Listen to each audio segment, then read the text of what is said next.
轩轩这鼾声怎么还带咳痰啊？要不要带他去医院啊？你俩下午是不是吃甜品去了？是啊，怎么了？我就说嘛，这种呼噜声一般就是白天糖吃多了，问题不大的。神医竟在我身边。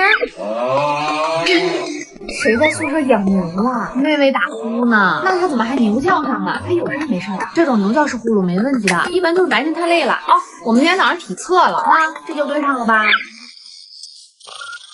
波儿，放屁低声些，难道光彩吗？哎呀，不是，那是轩轩在打鼾啊，这要不要叫醒他？纯正式鼾声很正常，你就当 ASMR 听吧。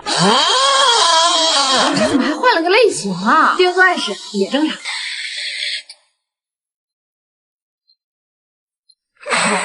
走，上哪儿？这回可以送他去医院了。